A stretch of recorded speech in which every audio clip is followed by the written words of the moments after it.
You know, if I didn't make that video about me getting a new place, you guys probably wouldn't have guessed that I'm recording this in an entirely different location.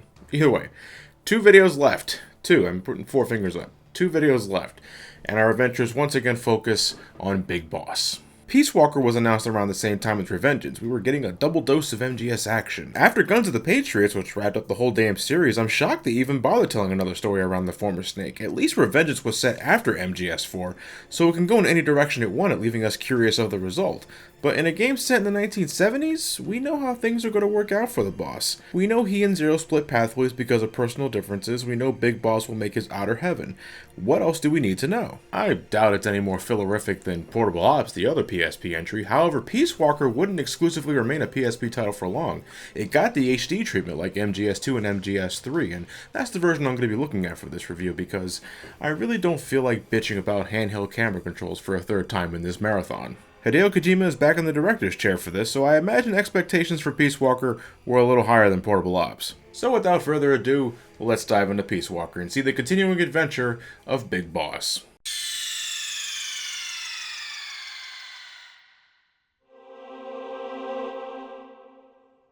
It's been over a decade since the events of Snake Eater. I would say 4 years after Portable Ops, but Peace Walker does not care about Portable Ops. Finally, we can leave all that crap in San Geronimo behind. That voice belongs to Kazuhira Miller. That's right, Master Miller from Metal Gear 2. I don't count Metal Gear Solid because, you know.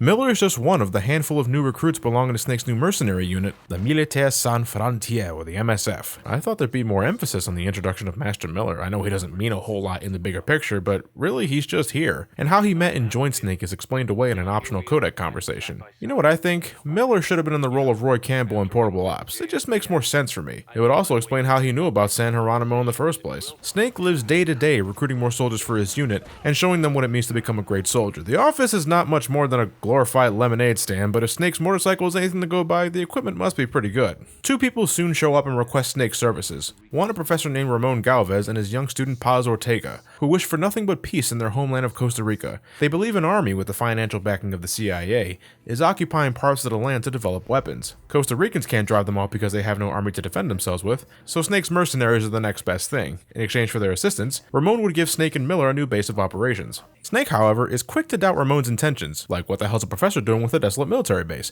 He believes Ramon is actually an agent for the KGB, and Ramon drops the facade almost immediately. His name is really Vladimir Zadornov, and what he really wants is to drive the army out of Costa Rica so that the Russians can occupy it and cause America to lose its so-called backyard. As leverage, Zadornov plays an audio tape retrieved from whatever the army in Costa Rica was working on, and within it contains the voice of the boss. Could she be back from the dead? Was it something recorded years ago? Snake doesn't know, but he agrees to help Zadornov, not so much for that reason, but to help Paz get her home back in Costa Rica, since she says she truly wants peace back in her homeland, and Snake's got a bit of a soft spot for her. In Costa Rica, Snake and his MSF gang begin their mission to retrieve information concerning the intentions of the mysterious army. After Snake saves their asses from enemy gunfire, he enlists the help of the Sandinista Liberation Army, a rebellious faction trying to fend off the army with all they got, which isn't much when their enemies are fucking unmanned flying vehicles that sing.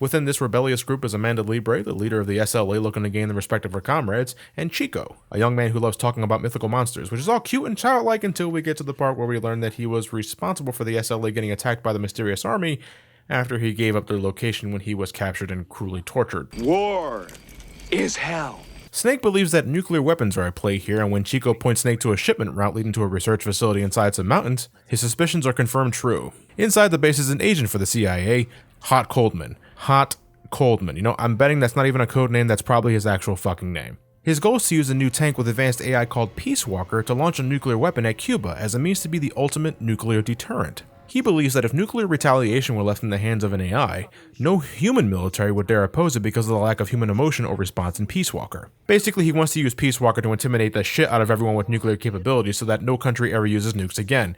But to really seal the deal, he wants to launch a nuke to prove Peace Walker's abilities and start an all-out nuclear war so that nuclear war never happens again with Peace Walker at the helm, and that's a big no-no. And just to really rub it in, he is also the one who planned the assassination of the boss in Snake Eater, which Russell Snake's Jimmy's. I really didn't need that little personal reason there. I think the idea of billions dying in nuclear war will be enough for Snake to stop Coldman. Coldman's plans go against the intent of Peace Walker's original designer, Huey Emmerich, the future father of Otacon. In a situation very similar to what his son would go through in Metal Gear Solid, Huey is disgusted to learn what Coldman plans to do with his Peace Walker and joins up with Snake to stop his plans. Huey leads Snake to Peace Walker's second designer, Dr. Strangelove, the one in charge of implementing artificial intelligence into the walking nuclear tank. Snake is captured and tortured by the cool and calculating Strangelove, and she reveals that she deliberately patterned the behavior of the AI after the late boss to lure Snake to her and get some clarity on why Snake killed the boss after the events of Snake Eater, since she was a close friend of the boss. But Snake refuses to crack and manages to escape custody. With his MSF unit, he attempts to destroy Peace Walker, but he only scratches the surface and the tank manages to escape for the time being. But this doesn't stop Snake for long. He locates Peace Walker's current location, and it's an area curiously occupied by Soviet soldiers. Before Snake is able to confront Coldman and Peace Walker,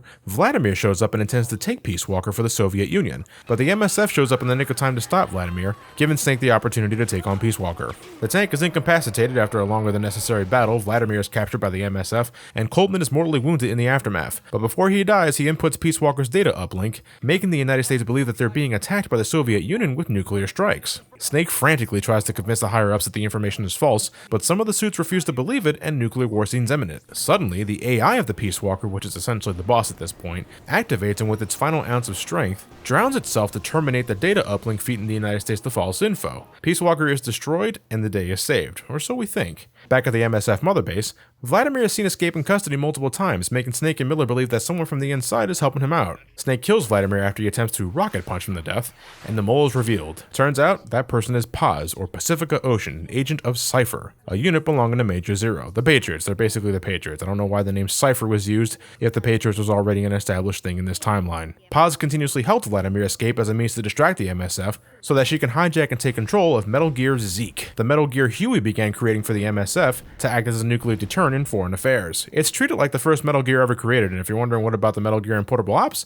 Peace Walker does not care about Portable Ops. Paz delivers Snake an ultimatum: surrender the Metal Gear and the MSF to the will of Cypher, or face annihilation, as she plans to use the Metal Gear to launch a nuke at the United States, making them think that Snake and his MSF unit was a group of out-of-control nuclear extremists. Snake refuses to bend to Cypher's will and takes out Paz along with the Metal Gear, leaving the secret agent to die in the ocean. In the final moments of the game, Snake resolves his memory of the boss, fully accepts his title of Big Boss, and vows to not make the same choices as his former mentor. He rallies his troops in the MSF, declaring that they're an army without borders, one that fights for themselves or nations with no other recourse, and if necessary, act as revolutionaries, criminals, or terrorists. Their heaven, their hell, their outer heaven. And I admit, that's a badass speech Big Boss gives at the end there, but...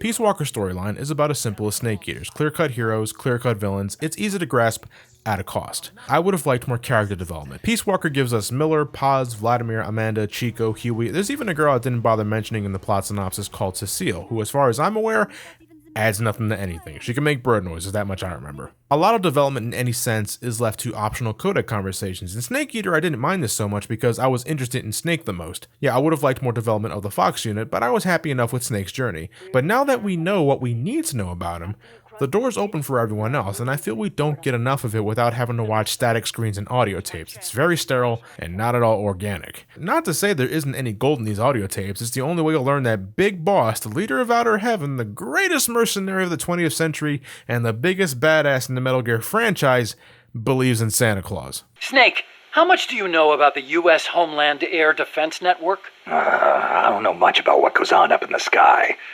What I do know is that NORAD tracks Santa Claus on its radar. Nice one. I didn't know you were a comedian, too. Huh? No, I'm serious. It's true, NORAD tracks his...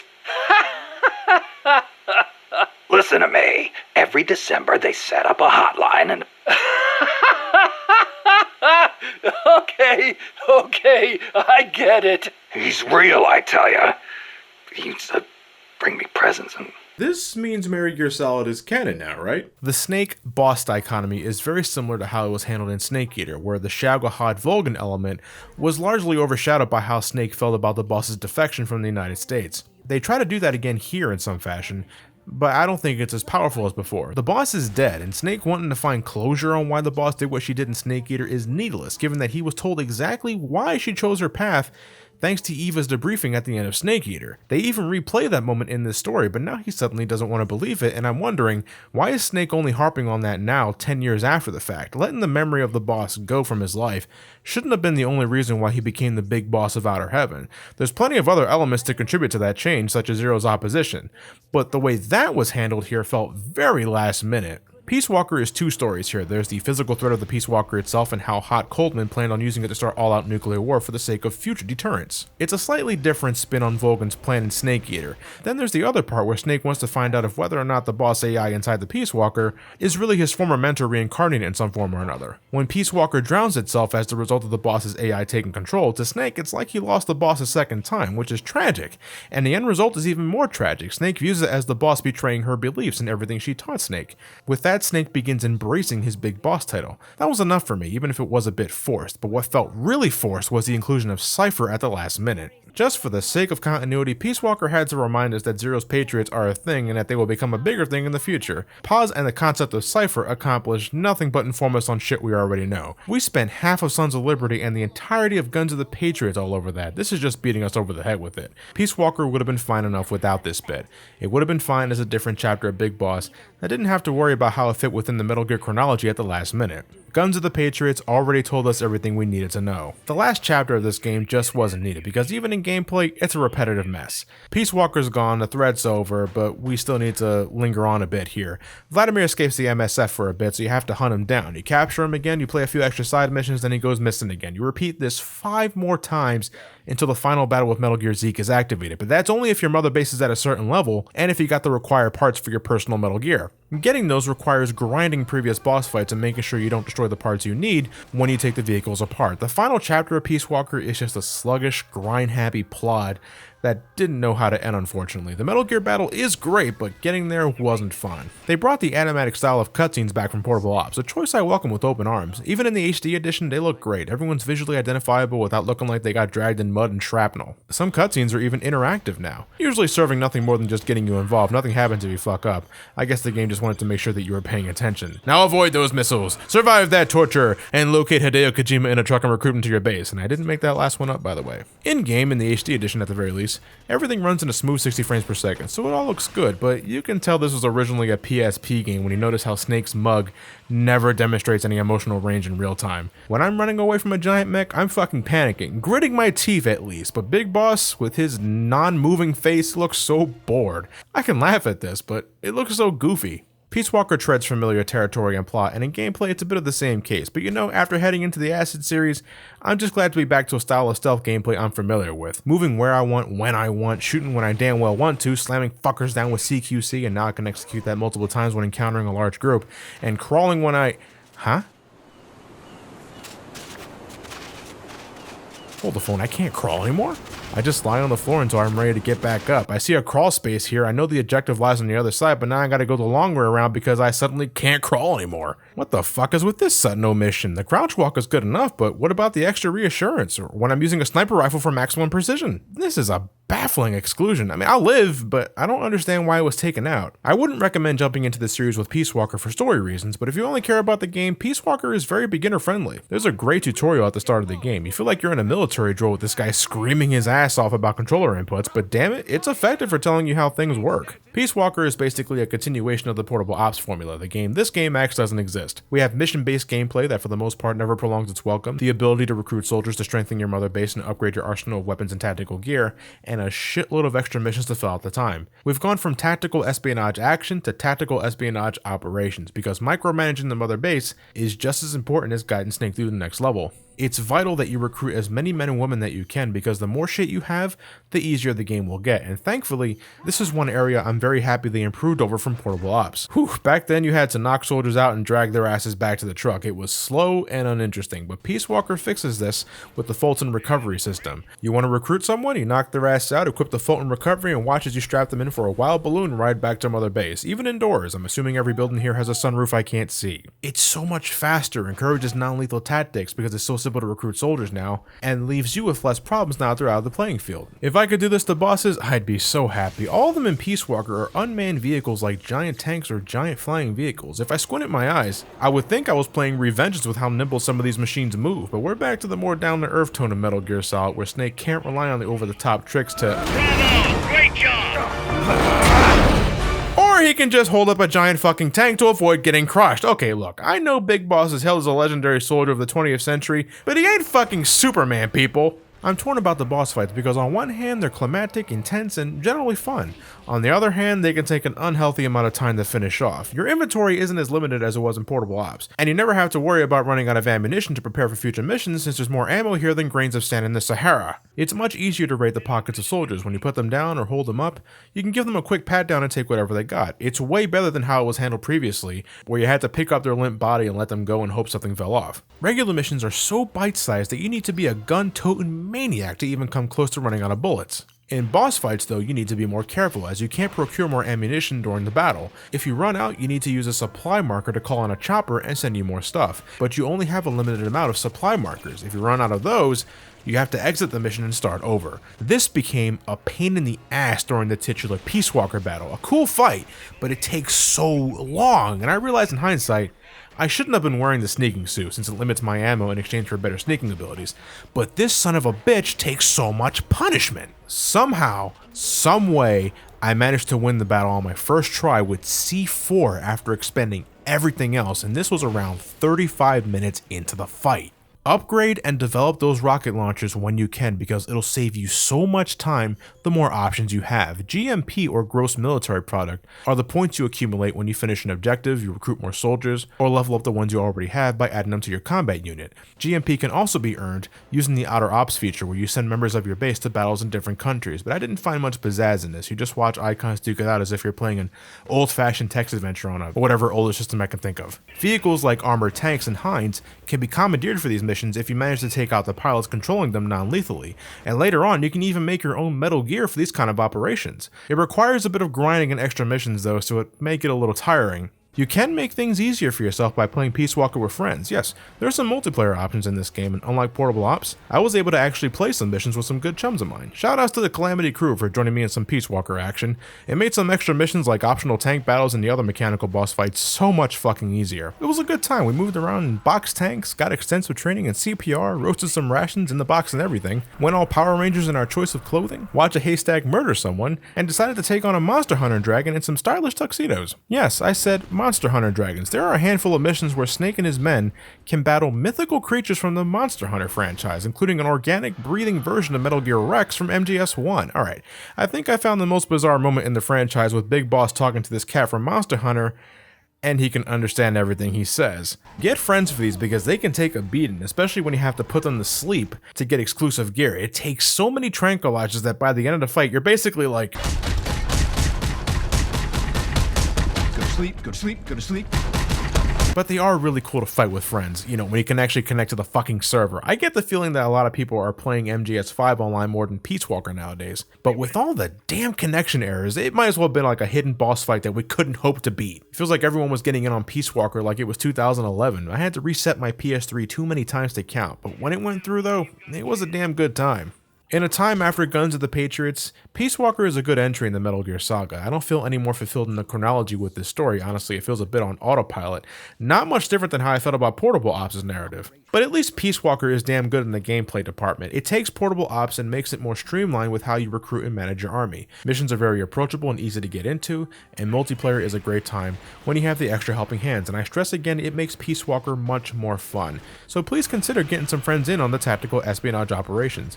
Peace Walker is good enough as a single player adventure, but it wants you to play with others, and I recommend you do so. And now we're finally here, the end of the Metal Gear marathon. I got one more video left to go, but this is without a doubt the longest marathon I've ever done. It beats out Mega Man. I thought nothing would ever beat out Mega Man until I got to something like Final Fantasy and whatnot.